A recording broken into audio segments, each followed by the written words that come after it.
to the Creator's Journey with the Halfling and Spaceman. We love talking to creators about their journeys, and we are very happy to have with us Griffin Barber. Griffin is a writer who's written several stories across science fiction and fantasy. He has been the producer of the Baen Hour podcast, and he has recently, back in January of 2025, become the editor of Baen Books. So we are thrilled to have him. And editor, anyway, yeah. Of the many editors. Yeah. You got a lot of hats to wear. Yeah, actually, I became the producer at the same time as I became editor there. I was hired on for both jobs, and Oh, okay. Okay. yeah. Gotcha. Okay. All right. Well, let's go ahead and get the actual episode started. Again, we are very happy to have you with us, and we're glad that you could take the time to join us. Um, we're going to go ahead and get started with you telling us just a little bit about your background and what prepared you, or well, I guess the question is really what made you decide and when did you decide A, to start your writing, and then B, do the things that you now do for Baen. So I mean, my family's got some great storytellers in it, right? My father, my grandfather, both my grandfathers actually, Mhm. my grandmother, yeah, same thing. It's just it's storytelling kind of runs in the blood, and so from my youth, I was really fascinated by storytelling, but then also uh, reading some of the novels back in the 80s and stuff like that, some of the really neat things that were coming around, and CJ Cherry and some great authors, David Drake, Mhm. Jerry Cornell, Steve Sterling, all of these greats that I was able to uh, take a gander at and absorb and read when I was a kid. And I was thinking to myself, wouldn't it be the coolest thing to write that kind of thing? So literally from I think sixth grade was when I finally figured out maybe I could do this. Maybe I could write something. Oh wow. So Okay. Early it sixth took a grade. while though because I wrote for a contest and it passed the county school district, and then the state guys said that I must have had somebody write it for me. Oh no. So I No. showed them I didn't write again for another 15 years. Wow. Wow. Yeah. That's crazy. Yeah, well, it's I can't believe. one of the things that's always really important to me is that when you're talking about education for folks, you need to make sure that it's not a one size fits all. I never completed my college degree, but I'll go toe to toe with anybody on early modern Indian history because that's what I chose to do a deep dive on when I was trying to write my first novel with Eric Flint, Mm-hmm. that kind of thing. So, yeah, one size does not fit all. That's for sure. Wow. Wow. We also, my family we had a lot of opportunities to go different places, see different things. My father worked for Caterpillar for 37 years, Mhm. and we were transferred different places, different countries, learned a couple languages, that kind of thing, and trying to communicate in those languages is also kind of a form of storytelling, right? And when you move to a new place, you can tell a new story about yourself. So I often did that. And what about when what we already said back in January was when you became both the producer of the podcast and editor. But um what was your motivation for that? What sort of prompted There's a that? couple different things going on. Number one, it's everything is easier than writing some days. But Amen. as an editor, you can touch those things and help those things come into being. You can be part of the program to bring a great story to life by just helping a little bit maybe fact checking some stuff, maybe just being, aware of a certain, term of art, that kind of thing. You can help somebody along, and that feels really good. It scratches an itch that I've always had. But prior to being hired on, as most writers do, I've never been much into writers groups, but I have been into building my own like family of writers that I can throw things at, and they'll read it and they'll look at it and go, wow, that's cool. Or this really sucks. This part here really needs to be worked on. And doing the same thing for other people, Mm-hmm. my friends. I got some really good feedback as an editor for doing that. In particular for Mike Massa, reading some of his stuff, and helping him out with some story roughness that he had. Magnificent storyteller. The guy is really, really good. But everybody can use a little bit of help every once in a while, and if nothing else, encouragement. Um, when an editor can cheerlead from the sides, that's good for everybody, because that means there's not a whole lot of heavy lifting to do. It's just, hey, I need to encourage you to continue doing this particular thing that you're doing so well. Mm-hmm. Mm-hmm. Uh, so a lot of yes and goes into that aspect of it. Yeah. Yeah. Well, it's remarkable to think that even some of the best writers, some of the best in the business have help along the way. Oh yeah, They've got somebody behind the scenes, and I think a lot of readers in general don't really think about that part of the process. They just pick up the book and they start reading it and they enjoy what they're reading. But not too many people, I think, give it that much thought that, hey, somebody worked on this, one of the things I most appreciated about Baen growing up was the acknowledgments. There were frequently acknowledgments, especially in any of the hard science fiction stuff. There were always acknowledgments of, hey, I talked to this expert, I talked to that expert, all the errors are mine. Yeah. Um, but the fact that people were doing the research to get it done, or that they were scientists or engineers themselves. And to this day, that's one of the coolest things about it is that I get to interact with engineers, I get to interact with officers, retired officers, uh, from across the board in the military of the U.S. And Canada. There's just all sorts of different folks. And that's really fun. That's, again, sometimes anything is easier than writing. And if you can be in that field, touching on it, that's cool too.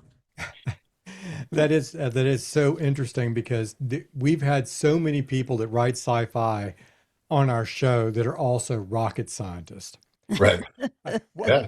In my day job, I design satellite communication systems. Right. Yep. Or solar sails with Les Johnson, right? Yeah. That's right. That's right. Or they're a chemical engineer, something. I mean, it's crazy. Yeah. Yes. Yeah, no, and that's one of the neatest things about science fiction is that most of those folks, I think down deep, have been inspired by what they read before, Oh yeah, absolutely. and that's huge to me. That's really really cool. Yeah. Yeah. All right, spaceman. I think it's up to you. It's over to the spaceman. And since we're talking about science fiction, it's a good time to do that. So, Griffin, did you have any real specific geeky or fanny things when you were growing up? Yeah, I was a weird kind of nerd. I was also a jock. Like I played a lot of actual football, not American football, but real football. Uh, if I might get on my Football. soapbox for a moment. Football. So I played a lot of that, but I was also a swimmer, and but one of the big things is within both of those groups, I had friends that were big gamers. So original Dungeons and Dragons, which I quickly graduated to Call of Cthulhu, and Warhammer were big things for me in the 80s. Coming up, it was role-playing games were a great way to storytell collectively and have a lot of fun with your friends and bond and make these stories that you could tell and retell over and over again. In fact, one of those guys is still my friend to this day. I've been running games since I was 10, so for 43 years now. So when it comes to that kind of thing, I'm down for it. Like I really, really think that role playing games are great. There's some emerging science on them that says it's a great form of therapy as well for Hmm. veterans and Yep. sufferers from PTSD, et cetera, as Mhm. a way to kind of access and be engaged with material that might otherwise bother them. So that was my big fandom. But that being said, it was later on, but Babylon 5 is my Yes. go-to science fiction show from back then. But I was older then. I was in my 20s when that was out. But yeah, Lord of the Rings, I watched and rewatched over and over again the animated Lord of the Rings. I really enjoyed Conan and was still hoping that somehow Schwarzenegger will get off his can and actually go ahead and do Conan the King. So He could even Griffin, do it with his son. Griffin, does that mean that you think it's best in life to see your enemies driven before you and the lamentation of the women? Yeah, I love how that was one of the things that Robert E. Howard is was so amazing about was lifting from all these different cultures when because when Genghis Khan said it, he said it best. I think it was Genghis Khan, might have been somebody else, Yeah. but I think it was a Mongol or one of their descendants. Well, you sort of touched on this, but were you one of those kids or students that always had your nose in a book? I mean, I know you said you were somewhat of a jock, but were you also one of those that, when Yeah, people I would see was, you I really am, reading? I am dyslexic, and I have attention deficit disorder, and so some of these things were a challenge for me. But I discovered The Hobbit when I was 8 or 9, Hmm. and devoured it. And then my second time through third grade, I was reading The Lord of the Rings.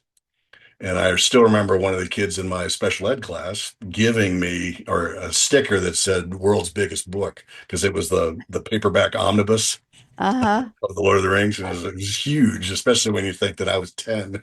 So wandering around with this thing that was as big as my considerably large head as a book. So yeah, no, I for sure I had a lot of different inspirations, and it was the era of Walden Books, so going down there all the time, going to the mall and picking up the latest book that might have come out from Elizabeth Moon or Anne McCaffrey or all those stars back then. We hated it when Walden, closed up near where we live, because But the other thing that I'm a huge fan of is Heavy Metal Magazine and Savage Sword of Conan magazine, which was back in the day was a full size magazine that told a lot of Robert E. Howard stories and stuff like that. Mhm. So I really enjoyed those. Were you a big fan of Epic Illustrated magazine? I didn't have much access to that. Creepy and what was the other one? Vampirella. Those were all the big. They were the grocery store staples. Right, right. And that's one of the things I love telling these kids today is that like, you used to go to the hardware store to pick up your HO train sets and your D&D modules because they had those end caps that they would sell the D&D modules at least in Peoria, Illinois, that's what they were doing. Talking about the past and end caps and things, I remember all the convenience stores when I was a kid and a teen had the comic book spinner racks, and Mhm. they kind of disappeared. But I have recently been seeing comic books show up in convenience stores again. Oh, Yeah, yeah, Sheets has them. wow. That's Oh, I'm be interested to see that distribution model because that's a pretty fascinating thing because boy, is it a tough road to hoe today. Yeah, comics don't have the cachet they did back, 30 Well, years. it kind of had the same thing happen to it where it was overvalued for a while there in the early 2000s. and then it collapsed, and now they're still digging themselves out. Griffin, we talked a little bit earlier about your career at Baen Books. How in the world did you find that job? Uh, there's a saying among writers when they're trying to break in, and it's, don't be a blank. And you're, when you're socialized and when you go to these conventions, when you're, your online social persona and everything, just don't be a jerk. Right. And and one biggest rule that I was taught by the guy. So I was a police officer for 20 years, and one of the guys on my beat was a business owner, Alan Beats, owner of Borderlands Books in San Francisco. Mm-hmm. And he taught me very early on when I was walking the beat and everything. And he's got this gorgeous store with all these great science fiction and fantasy titles, and he knows everybody and that kind of thing. He's like, the one thing when you meet everybody, because I was going to meet David Drake, he's like, when you meet somebody that you're really a huge fan of, the last thing you ever say, in other words, don't say it at all, is I love you or I love your work. Don't be the guy that pins them in a hole where they're having to go, oh, I don't know how to talk to this person anymore. It's really weird when a stranger walks up to you and goes, I really love your blank, whatever it may be. So one of the things I tried to do and continue to do is to be nice, kind, and actually engage with people at all times if I can. Mhm. And anybody offers you an opportunity, you take it. It's funny you mentioned that because I am a giant Jacob Holo fanboy. And I was just fawning all over Jacob after I met him. I had to rein him in. Literally, we were on our way to I think it was Retcon, where he and And Jacob's a great guy. Oh, he is. He's awesome. He is. He is. He's an engineer after my own heart. But I had to tell the spaceman, don't be all fanboy on him. Give him space. Don't follow him around the whole time, Well, that was the thing for me with David Drake was, here's this guy that I've been reading since I was a teen. Yeah. And have so much admiration and respect for. Redliners is just an amazing book. He's written so many other really great things. So I got to meet him and I got to drive him around. He wanted to see the Diego Rivera murals in San Francisco. Mm-hmm. So I picked him up and drove him around, and we ended up talking about motorbikes as well. He hated to drive and he loved to ride his motorcycle. So I ride motorcycles too, and it's an interesting way to not concentrate on the plot or the problem in your writing, and kind of let your subconscious work on it, because you can't concentrate on anything else but the ride.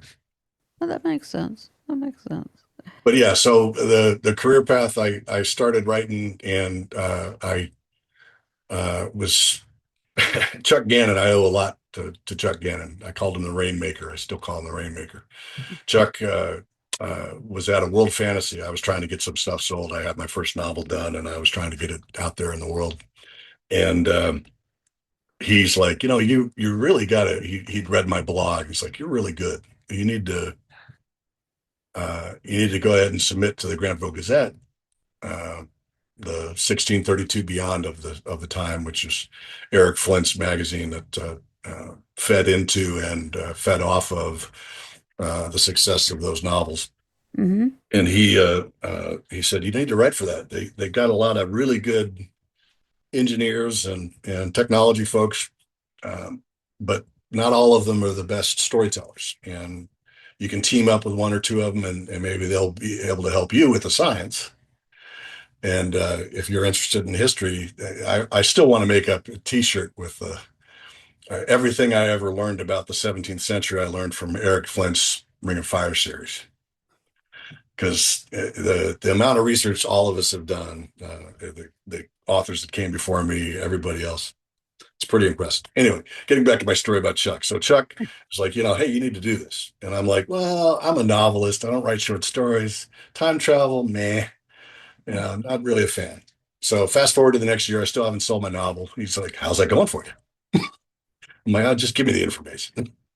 So I went ahead and wrote a short story, and ended up that first short story that I ever wrote and submitted was published. So I don't have a big long list of uh, rejections, et cetera, that most people often have.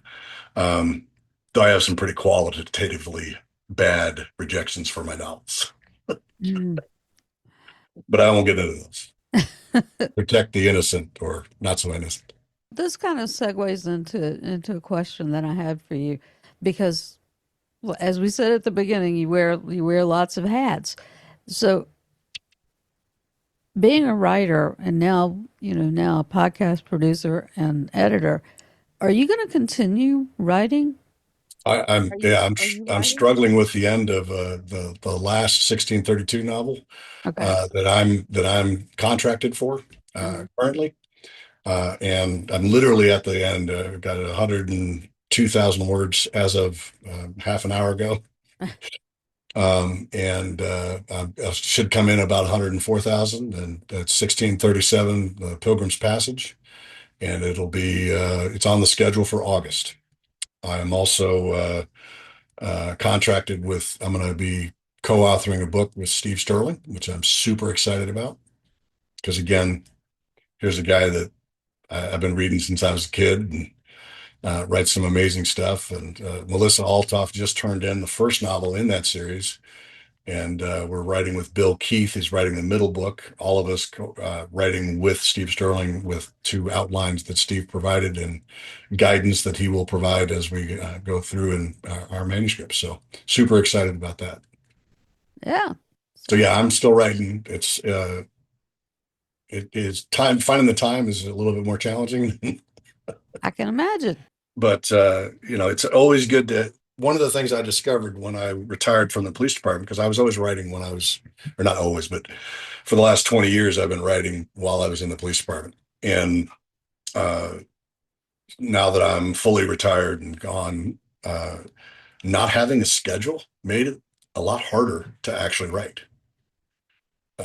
It's the discipline of it, right? If you know that you only have this many hours to get it done, you tend to sit down and get it done, Hmm. or at least I do. But again, that may be the attention deficit disorder going on, but um, sitting down and actually, or standing in this case, because that's why I'm retired, is I blew my back out. Oh, okay. So working for Baen as the editor has also narrowed my opportunities to, nah, I'm just not going to do it today because I've got tomorrow. I've got the whole day tomorrow. Yeah.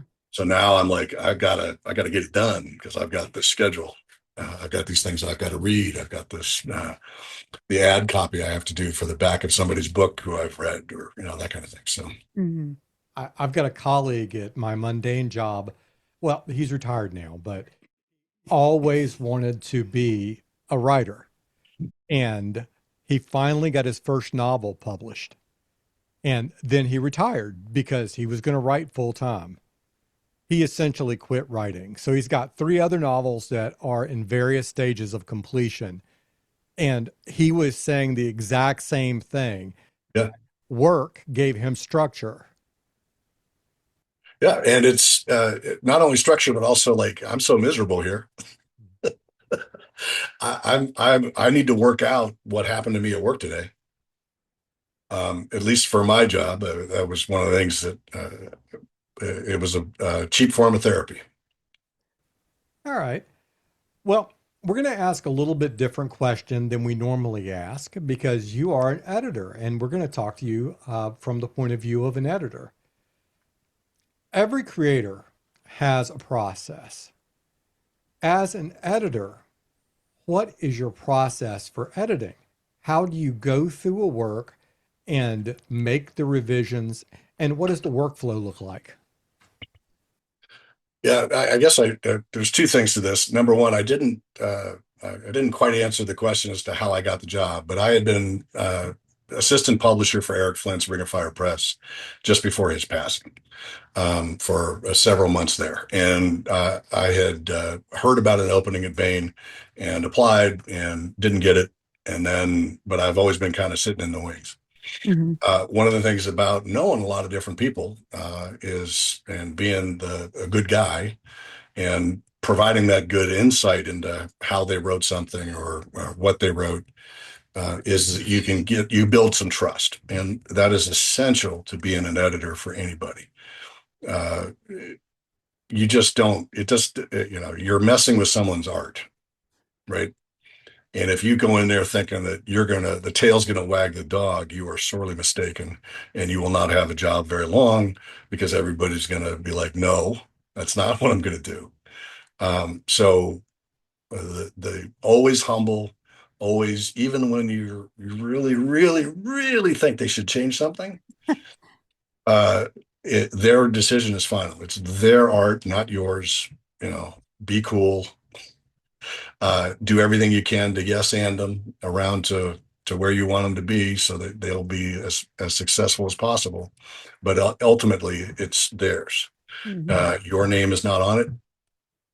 And while you can be super proud about it, you can, but it's not yours to say that to. So as far as workflow, it depends on the author. What ends up happening is that either I will have read something, or the slush master general Gray at Baen will have read something, said, "Hey, we need to take a look at this." I read through some of the slush. I'm very bad at it because I'm an enthusiast. I want it to be successful, and if I get enough, but that being said, you also get, as an editor, you get, like, "Hey, can I send you my thing?" And hopefully that person well enough and their writing that you're like, "Yes, please do send me something." That kind of thing. So uh, slush, it gets approved. Might give it a read beforehand. Might give it I might push to say, "Hey, Tony, you really need to read this. Check this out." But that's always a risk, because if it gets turned down, it's like, your taste isn't all that great, right? Not that Tony would ever wag her finger at anybody, but certainly the the risk is there too. You're putting your reputation on on your read of something, whether or not it will be commercially viable. So that's part of the reason why I'm very shy about the slush pile. That being said, once it's been approved and there's a contract in place, then they will turn in the manuscript, or have the manuscript already, because it's fresh out of slush, as opposed to something that we contracted for or commissioned in the way that we have a contract for the third book in the series or whatever it may be. So once we get it, we read it. I'll read it through it, and I'll give it a story pass. And I actually do it at the same time. I do a line edit at the same time. Mm-hmm. But I find it helps me to stay focused on what I'm doing, uh, even in the story, to be able to just kind of go, because that was what I did as a kid. Like, I could do this better. I could write that better. That line, or man, I wish I could do it that well, right? I wish I could tell that story that well. So go through the line edits, go through the story, take notes. The biggest thing that I've had is has been exciting for me, is knowing terms of art. And like, I've been in more fights than just about anybody else I know, except for other cops, because I've just been there, done that, smelled it, right? Mm-hmm. And that kind of thing. So when it comes to those kind of equations, I'm going to be one of to advocate for, "Hey, this is a little bit better realism here if you do this, if you do that. Mention one of these three things," or firearm stuff, which is usually one of the is a Baen strength. Generally, we have a lot of shooters and gun aficionados at Baen, but it's not necessarily universal. And you have to be able to lend your expertise, if you have any, in a particular area, and give useful feedback, as opposed to just being able to just like, "No, it's not that way." This is one of the issues that we often have with experts generally, is they'll say no instead of saying yes. And, "Well, that's actually really a cool idea, but here's how this actually works." If you're going to try and teach somebody or inform them, you want to generally not lead with a no. A no is usually antithetical to actually learning or teaching something. So as far as my process is concerned, so then you go through the line edits, and what I do is different from everybody else, and is different from Tony's process, and is different from other editors that I know. Is I set up a Zoom, and I'll talk to you, and we'll go through my line edits, and we'll go through my story suggestions and comments, because I want them to see my face Mm-hmm. and know that I'm not just being a jerk, that I'm not being hard on them just to be hard on them or whatever. And I'm also able to kind of spin things a little bit. Mm-hmm. Something I may feel really, really strongly about. I may go, well, no big deal. It's just my opinion. Yeah. And most people will pick up on that, right? Yeah. So once it's done, once I've done that story edit and the line edits, it goes back to them to uh, do the modifications or say, no, I'm not going to do that, which I've had from some much more famous authors. They're like, no, I'm not doing that. That's stat. It's going to stay the way it is. And I was like, cool. So yeah, you have to figure out your workflow, but also, and also same thing. Some of the more experienced authors is like, no, I don't want to do a Zoom with you. Just give me the notes, like the old school notes, and I'll be good. Huh. Well, I would think that it's also advantageous to do, to do like a Zoom call so you can read their body language. Exactly. Yeah, I mean, because you can pick up on whether they're catching what you're laying down or Yeah, whether they're exactly. just kind of, whether they're just kind of letting it go in one ear and out the other. And Yeah, and if they're occasionally, I hear you had Melissa on here before, right? Melissa Altoff. uh-huh. Oh yeah, we've had all So, all three of the feral ladies. and I've worked with two of those. Uh-huh. One as an editor, and one as an author, co-author with Casey Uh-huh. Azell. But with Melissa, the big thing with her was we actually got to, one of the things I liked about that is, here's a problem. And instead of just saying this is a problem, solve it, you can actually we can actually work something out. We can workshop it. And Right. this gets back to what I was talking about, how it's, it feels like you're touching on the art. And when you can help somebody out with that, or work through that issue with them, one of the things the biggest note I had from Melissa, because whoa, is Rise from Ruin a great book. The only note I had for her was, I want to know what the Griffins smell like, Ah, because it's a memory enhance, for it yeah. draws a reader in. If they're like, oh, it smells like pumpkin spice, oh, I know what that smells like, and I have all these positive associations with that, so Yeah. now I feel positively about Felix. I that is so interesting because when we listened to it on audio, we did Audible, and um the her describing the smell of Felix, Right. I thought was really, interesting because I don't know if I have read anything by another author that is quite like that, and I think it was great because, like Well, you that said, was one of the things that occurred to me was, is that, she's a horse girl. Melissa's a horse girl. uh-huh, And I'm yeah, like, what do you note when you hug your horse? right, There's a smell there. yeah, And it's forever associated in your head. yep, And with this bond that they have, obviously they're going to have an enormous freight of meaning behind the scent, right? yeah, So, yeah. I just thought, this is something I would love to see. It's one of the things from the role playing games, right? One of my biggest compliments I ever had on anything storytelling wise was, I was talking about Delta Green. I was running Delta Green for Larry Correa, Chuck Gannon, and a bunch of other folks, right? Mike Massa, and Delta Green, the role playing game. And they went into a residency hotel at 16th and Mission in San Francisco, which I had had perfect personal experience of. And I said, uh, it smells like sulfur, uh, sulfur, curry, and broken dreams. Mm. And Larry turned to me and he goes, And he turns to his daughter who's playing as well, and he goes, "You think he's been there and done that?" And everybody being able to kind of get into that Yeah. scene because via the avenue of that smell. Um, it's a big deal. It Yep. really is. So yeah, that was those kind of notes when you're able to help somebody out with something like that. And you know, it's it's very gratifying when somebody takes your advice, right? Sure. Sure. And then acknowledges that they took your advice to someone else. That's always Yeah. huge.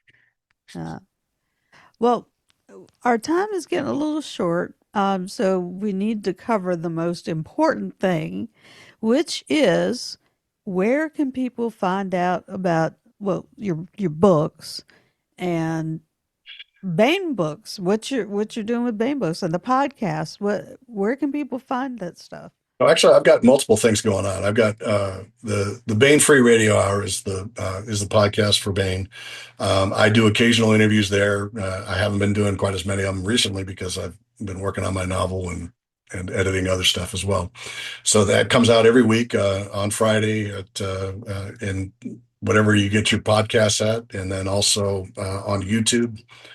We have the actual video component if we have an author that does video. Uh-huh. And then I'm also I've got 1637 Pilgrim's Passages coming out in August, so look for it at Dragon Con, hopefully.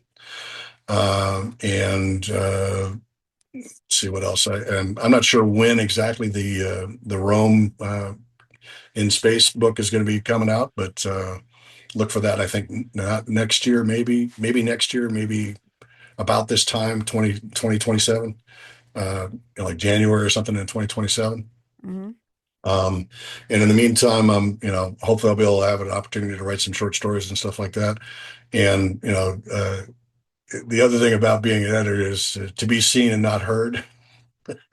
To be seen, to know people know that I'm doing the work, Yeah. but they're not hearing from me about how great I am, right? As far Right. as the editing is concerned, hopefully I'm still building my reputation as an editor. And I'm enjoying that aspect of it, certainly. Uh, but yeah, trying to figure out the timing on everything is always essentially difficult. The other thing I've launched recently is I got a couple of veteran buddies that started Frontline Fiction, and it's a Twitch stream of role playing games. Mhm. They're associated pretty closely with Roll to Heal, which is a group that's setting up gaming groups for veterans and first responders who just want to find a game and hang out with each other and be able to talk with people that will understand kind of where they're coming from. Mm. But every Monday night on Twitch, we do a stream of Blade Runner is what I'm running right now. Oh. You can also find it on YouTube at Frontline Fiction on YouTube. And we're going to be launching a Delta Green podcast as well. Frontline Fiction doing Iconoclasts, which is a pretty storied campaign that'll be pretty intense as well. So looking forward to that. So yeah, I got a few things going on. Yeah, you do. Uh, well, and we also want to, just by plugging you as the editor, we want to point people to what is it? Is it BaenBooks.com or what? Bing.com, yeah. Okay, Band.com. just Baen.com. Okay, If I can cool. recall correctly, yeah, I think it's Bing.com. Baen. So for those that are Yeah, yeah, listening, right. yes, that's the Dutch Bane. Well, we will make sure to get as much of that as we can in the show notes.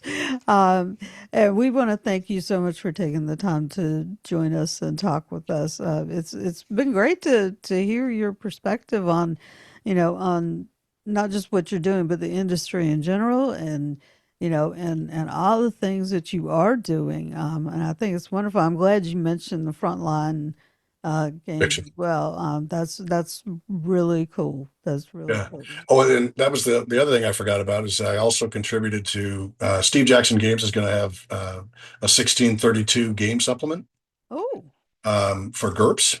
huh? So it's a whole world book, and Wow. we did a lot of work.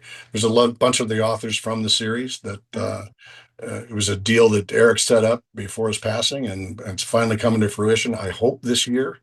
I think there'll be a Kickstarter for it from Steve Jackson Games, so that's super exciting. Yeah. Really looking forward to that because they're using the original art on the role playing game book. They're gonna Uh-huh. it's the Larry Elmore cover. Very cool. So that'll be really cool to see in a larger format than you could see it in anything but the paperback. It's a much larger format, I hope. And so really looking forward to that. And hopefully maybe running or playing some of those games, that game at either at Dragon Con or maybe even at Liberty Con if we can sneak it in. Nice. Nice. All right. Hey, I'm down for GURPS at LibertyCon. Cool. Cool. We'll add you to the list. We're thinking about recording it too. So Okay. Right up our alley, Halfling. well, cool. Well, thank you so much for having me. I really appreciate it. Well, you are certainly welcome. And we also want to thank our audience for joining us today. And we hope that you've been inspired and entertained by today's guest, Griffin Barber. And this is the Spaceman for the Halfling and the Spaceman podcast. Over and out.